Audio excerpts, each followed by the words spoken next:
अस्सलाम वालेकुम नाज़रीन, आप देख रहे हैं तस्लीम टीवी और मैं हूं आपका मेजबान जावेद। आज हमारे साथ अब्दुल समद है जिन्होंने केली माँ पंचायत की तरफ से जो है मेडल हासिल किया है। आज उनसे जानेंगे, उनसे मिलेंगे कि उन्हें किस किस फील्ड में महारत हासिल है और जो इन्हें ये आर्को ग्रुप ऑफ एकीकरण की तरफ से जो ये मेडल मिला है किस क्षेत्र में मिला है।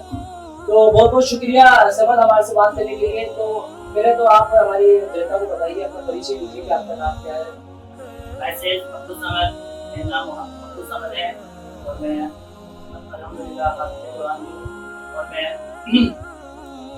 मेरे नंबर 3 मदीना मस्जिद नानी का नाम है मेरा गाँव।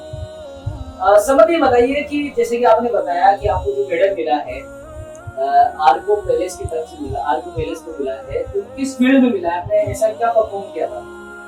मैंने वहाँ अरेबिक नात इंग्लिश ट्रांसलेट के साथ पढ़ी, उस वजह से मुझे मेडल मिला। थोड़ा हमारे दर्शकों को बताइए कि किस तरीके से आपने नात गाई, तो 2 लाइन हमारे दर्शकों को। अऊज़ु बिल्लाहि मिनश शैतानिर रजीम। I seek refuge with Allah from Allah's devil. Bismillahirrahmanirrahim. In the name of Allah, the entirely merciful, especially merciful. Who is the one? Allah. Who is the Rahman? Allah. Who is the Mannan? La ilaha illallah. Muhammadur Rasulullah. Muhammad is the messenger. Allah is the written. All praise is due to the one and only. He is the master of all creation. He is the sustainer and the maintainer of the universe. La ilaha illallah. Muhammadur Rasulullah. La ilaha illallah. Muhammadur Rasulullah.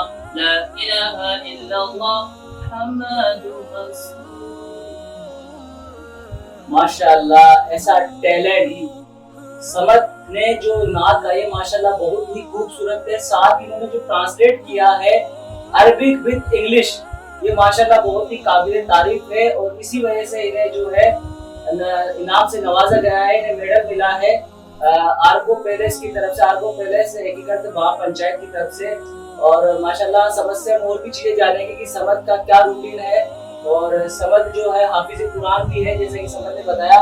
और समद हाफिज कुरान के साथ साथ दीनी तालीम में तो समद आगे है ही, इसके साथ दुनियावी तालीम के अंदर भी समद ने महारत हासिल की है। मैं आपको मुझे बताते हुए खुशी हो रही है कि समद जो है अभी फर्स्ट ईयर में है और जो 12th क्लास के अंदर इन्होंने आर्ट्स के साथ 72% बनी है। तो देख सकते हैं किस तरह से जो समद ने एक तरफ दीनी तालीम को भी अपने कंट्रोल में रखा हुआ है और दुनियावी तालीम को। कि लोग अक्सर बहाने बनाया करते हैं कि हम तो सिर्फ दुनियावी तालीम ही हासिल कर सकते हैं, दीनी तालीम में नहीं कर सकते। तो ऐसे लोगों के लिए आप क्या कहना चाहेंगे? समझ आपका रूटीन बताइए, आप किस तरीके से तैयारी करते थे? मेरा रूटीन ये रहा है कि सुबह में 5 बजे रोजाना उठ जाया करता था और उसके बाद मदरसे जाया करता था, उसके बाद स्कूल, फिर 1:30 बजे स्कूल से आकर नमाज पढ़कर फिर मदरसे चले जाया करता था। फिर असर के बाद थोड़ा वक्त मिलता था जो मशगूलियत तफरीह वगैरह में गुजरता था। उसके बाद मगरिब में दोबारा मदरसा, फिर इशा के बाद ट्यूशन जाया करता था। देखिए समद ने जो भी अपना टाइम टेबल बताया, तो समद ने अपने टाइम टेबल में नमाज का बिल्कुल खास तौर पर ध्यान रखा है, क्योंकि नमाज जैसे समद ने पढ़ी उसी हिसाब से इनका जो है टाइम टेबल बनता गया। और आपने एक चीज नोटिस करी होगी, समद के इस टाइम टेबल में कहीं भी जो है टाइम पास जैसी चीज का नाम नहीं था। समझ क्या आप जैसे कि अक्सर जो है बच्चे हैं मोबाइल में गेमिंग में पड़ जाते हैं, घंटों अपना टाइम बर्बाद करते हैं गेम खेलने में। क्या आप कभी मन में कभी आई है कि आप गेम खेलें या जो है मोबाइल के अंदर अपना टाइम वेस्ट करें? अगर मुझे इसका ख्याल भी आता तो मेरी अम्मी मुझे इससे रोक दिया करती, पहली बात। और इसके आगे मोबाइल का इस्तेमाल अगर सही कामों से किया जाए तो वह हमें माया आला तक पहुंचा सकता है। अगर हम इसका इस्तेमाल आइडल वर्शिप यानी बेकार फजूल कामों में करते हैं तो यह हमें तहत सरा की जड़ पर ले जा सकता है, यानी जमीन की तह में। और हम इसका इस्तेमाल अगर अच्छे कामों में करते हैं तो इसे सिदरतुल मुंतहा तक ले जा सकता है, यानी 7वें आसमान के ऊपर फर्श तक अल्लाह से भी मिलवा सकता है। अगर इल्म में इसका सही तौर पर इस्तेमाल किया जाए। बिल्कुल, समद ने इतनी खूबसूरत बात कही है। इन्होंने मना नहीं किया कि आप मोबाइल का इस्तेमाल ना करें। इन्होंने कहा है कि मोबाइल का इस्तेमाल आप करें, लेकिन अच्छे कामों के लिए करें। इन्होंने कहा है कि मोबाइल में आपको इतना कुछ मिल सकता है जिसके द्वारा आप शिक्षा हासिल कर सकते हो, तालीम हासिल कर सकते हो। लेकिन उन्होंने उन लोगों को भी मना किया है कि जो टाइम बेफिजूल टाइम बर्बाद करते हैं, कि अभी के वक्त में टाइम की बहुत कीमत है, समय की बहुत कीमत है। तो समझ ने हमें समय की कीमत समझाई है कि फिजूल में मोबाइल का यूज करना, कहीं ना कहीं आप अपना ही टाइम बर्बाद कर रहे हो। आप मोबाइल नहीं चला रहे हो, ये मोबाइल आपको चला रहा है। ये मोबाइल कहीं ना कहीं आपको बर्बाद करके रख देगा।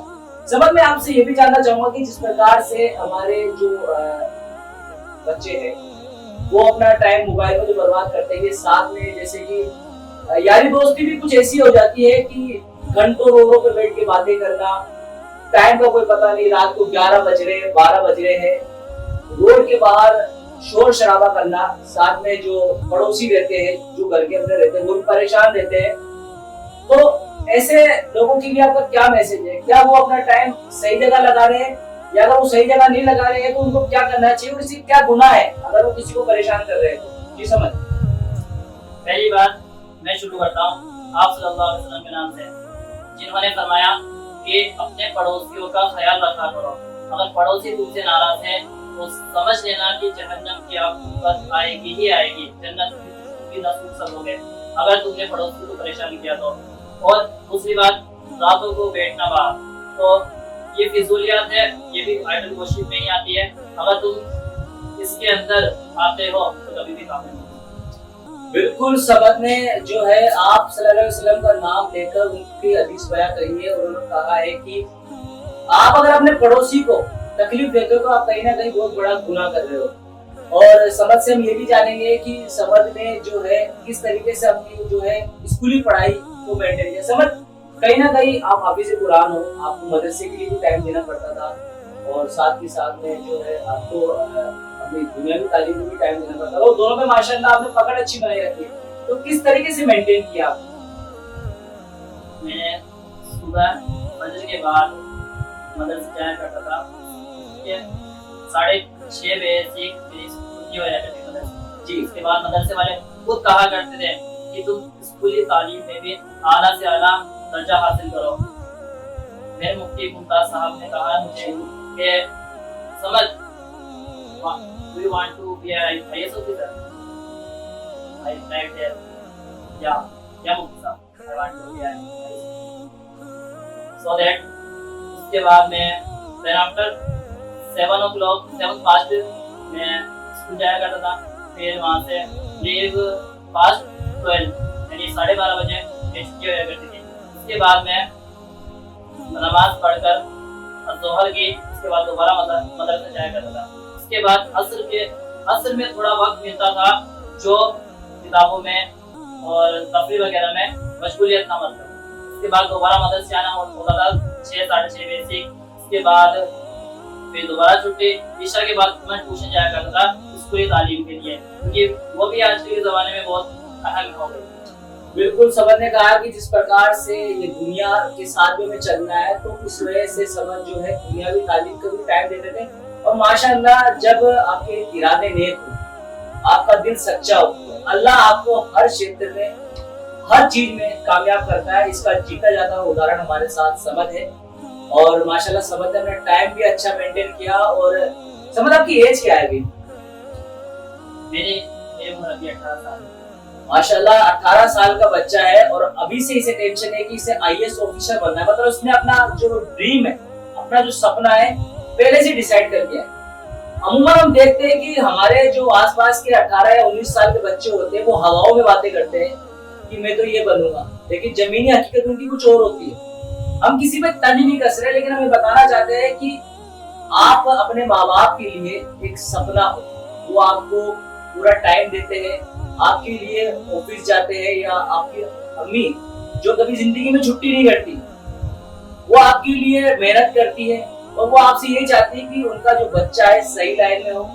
क्योंकि कभी भी जब आप कामयाब हो गए तो वो आप ही के लिए ही काम आएगा। आपके माँ बाप को आपसे उम्मीद नहीं कि आप उन्हें खाना दो या कुछ, वो आपके लिए पूरी जिंदगी जो है दांव पे लगा देते हैं।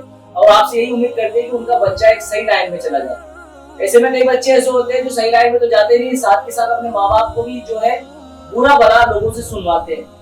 तो समझ आप हमें जो माँ बाप के जो हुकूक है वो बताएं कि एक बच्चा अपने माँ बाप के प्रति क्या कर्तव्य, क्या उसके कर्तव्य है। रसूलुल्लाह सल्लल्लाहु अलैहि वसल्लम, आप सल्लल्लाहु अलैहि वसल्लम का इरशाद है कि अगर बच्चा चाहे कि अपने बाप का और अपने माँ का हक अदा करे और वो अपने खाल की चमड़ी को उतार कर उसका जूता बना कर भी उसको पहना दे तो उनका हक अदा नहीं। माशाअल्लाह माशाअल्लाह, कितनी बड़ी बात है, कितनी इस हदीस में समझ ने ये बता दिया है कि आप अपने माँ बाप का हक कभी अदा नहीं कर सकते। कम से कम मैं उन बच्चों से रिक्वेस्ट करूंगा कि जो गलत कामों में है, जो अपना टाइम वेस्ट करते हैं, कम से कम उनकी इज्जत का ख्याल रखें। कहीं ना कहीं आपकी वजह से कोई उनको उंगलियां ना उठाए या उनको गलत ना कह दे कि ये इसका बच्चा ऐसा ऐसा होता है। आप समझ से सीख लीजिए। समझ हमारी यूथ के अंदर, हमारी दुनिया के अंदर एक ऐसी मिसाल है जो 21वीं सदी के अंदर भी अपनी तालीम को मेंटेन किए हुए हैं। माशाल्लाह समद ने दुनियावी तालीम और दीनी तालीम, जैसे कि समद ने बताया, दोनों में महारत हासिल की।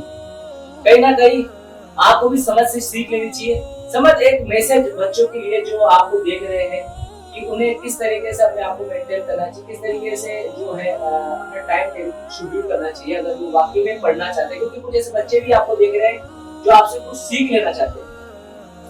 अगर उन्हें सही में पढ़ना है वो पहले तो अपनी नमाज का वक्त मुतय्यन करें, क्योंकि नमाज अगर होगी इन्ना सलाता कानत अलल मुमिनीना किताबन मौक़ूता, नमाज फर्ज है अपने मुक़र्रर वक्तों पर। और दूसरी जगह 21 और 12 में 21 इन्ना सलाता तन्हा अनिल फ़हशाइ वल मुनकर, कि नमाज बेशक रोकती है बेहयाई और बुरे कामों से। तो सो दैट जब बुरे कामों से रुक जाएंगे तो अच्छाई के रास्ते पर अपना पीछे नहीं।